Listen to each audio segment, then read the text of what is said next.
Qu'il s'agisse de la construction d'une ligne nouvelle entre Bordeaux et Toulouse, des aménagements ferroviaires au nord de Toulouse et de ceux nécessaires au sud de Bordeaux, l'objectif est commun, accueillir la future LGV et établir une complémentarité entre les réseaux. 19 km vont être totalement réaménagés au nord de Toulouse entre Castelnau et Matabiau. Toute l'infrastructure va passer à 4 voies. La voie rapide sera située côté canal latéral. On double les voies, on va doubler à peu près la capacité en nombre de trains capables de circuler sur l'infrastructure en essayant de classer les trains par vitesse de parcours. Il y aura donc deux voies sur lesquelles circuleront des trains qui caboteront, qui desserviront finement le territoire, et puis 2 voies rapides sur lesquelles circuleront à la fois les trains à grande vitesse, mais aussi les trains TER qui ne s'arrêtent pas finement sur le territoire.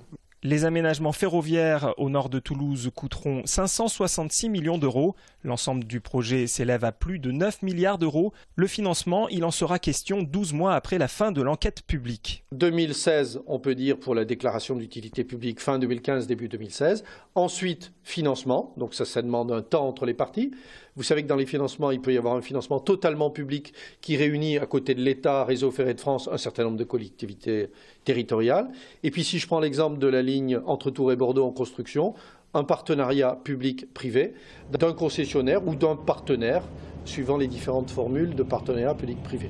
On est dans le créneau de temps. Ce que je souhaite aujourd'hui, c'est qu'on continue à respecter ce créneau de temps pour qu'effectivement, en 2017-2018, à la césure des 2 années, on puisse engager le chantier et lancer les travaux. On en a besoin et on va se rapprocher maintenant de Languedoc-Roussillon, une région commune au Languedoc et à Midi-Pyrénées.